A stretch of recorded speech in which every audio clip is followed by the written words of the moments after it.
प्यारे देशवासियों, नमस्कार। आज मैं चर्चा करूंगा देश में वर्तमान हालात जो चल रहे हैं इनके बारे में। आप देखिए, काफ़ी लंबे समय से, वैसे तो देखा जाए तो चुनाव आयोग की तरफ से तो काफ़ी बड़ी टेंशन बहुत पहले से है। अभी मुख्य चुनाव आयुक्त जो रिटायर हुए हैं, राजीव कुमार, उनके कार्यकाल से ही ये एक बहुत बड़ी समस्या शुरू हुई थी। एक तरफा किसी एक दल के लिए काम करना, और अब दूसरे जो मुख्य चुनाव आयुक्त उनके बाद जो बने हैं ज्ञानेश कुमार, इनके कार्यकाल में तो और पहले से भी ज़्यादा ये बढ़ता जा रहा है। तो ये बहुत जनता दुखी है, विपक्ष पूरा परेशान है कि चुनाव आयोग में जो माहौल चल रहा है वो संवैधानिक नहीं है, वो लोकतंत्र के लिए ख़तरनाक है, प्रजातंत्र के लिए ख़तरनाक है, ऐसा माहौल चल रहा है। और अभी वर्तमान में जो चल रहा है, आप देखिए, सड़कों पर लोग हैं, पूरा विपक्ष सड़कों पर है, जनता सड़कों पर है।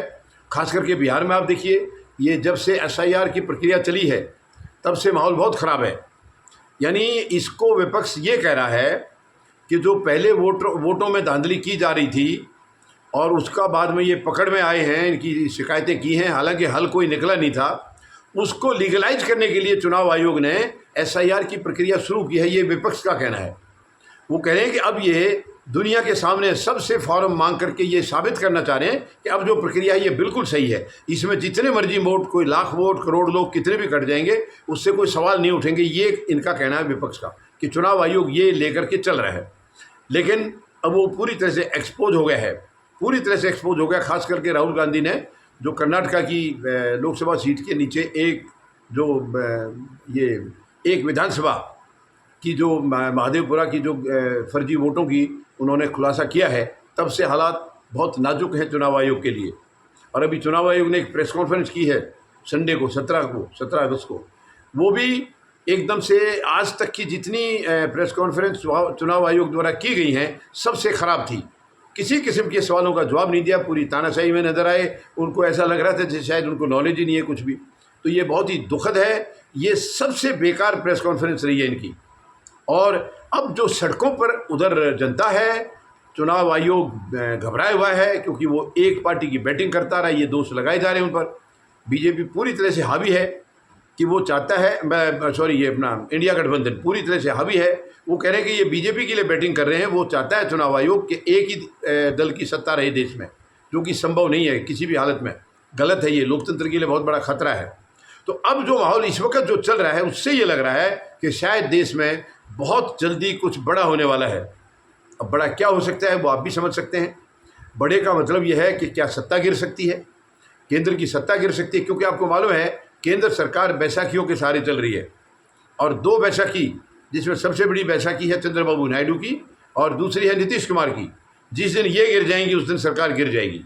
और चंद्रबाबू नायडू इस वक्त बिल्कुल चुनाव आयोग के इस तरीके से बिल्कुल सहमत नहीं है, कई बार वो कह भी चुका है। तो ऐसा एक माहौल देश में ये नज़र आ रहा है, पूरी जनता भी कह रही है, तमाम अपोजिशन भी कह रहे हैं कि कुछ बहुत बड़ा होने वाला है, शायद बहुत बड़ा खतरा मंडरा रहा है देश के ऊपर।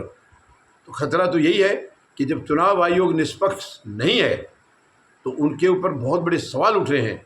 तो जनता सड़कों पर है, और जब जनता सड़कों पर होगी, चुनाव आयोग की धांधली बार बार आ रही है, मतलब फर्जी वोटों के सबूत आ रहे हैं, तो इसका मतलब 2024 के चुनाव भी फर्जी थे।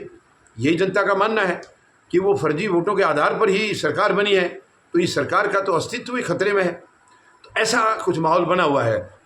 आपस का रिश्ता बहुत ख़राब है, सत्ता पक्ष और विपक्ष का। चुनाव आयोग बिल्कुल एकदम से पूरी तरह उनकी गोद में बैठा है सत्ता पक्ष की में। तो ये कभी भी किसी भी क्षण कुछ बड़ी खबर शायद आ सकती है। ऐसा माहौल देश में इस वक्त बना हुआ है। हम उम्मीद लगाते हैं कि जो भी होगा शांतिपूर्ण तरीके से होगा, देश में कोई ऐसी वैसी गड़बड़ी नहीं होगी। हमारी 143 करोड़ जनता से मैं निवेदन करता हूँ, विपक्ष से भी निवेदन करता हूँ, कुछ भी गलत कृपया ना होने दें। जो भी कुछ कार्रवाई होती है, जैसे भी गलत संवैधानिक, मतलब गैर संवैधानिक तरीके से कोई काम हो रहा है, तो उसका हल ज़रूर निकलना चाहिए, लेकिन शांतिपूर्ण तरीके से निकलना चाहिए। यही मेरी सबसे अपील है। धन्यवाद। जय जवान, जय किसान, जय हिंद।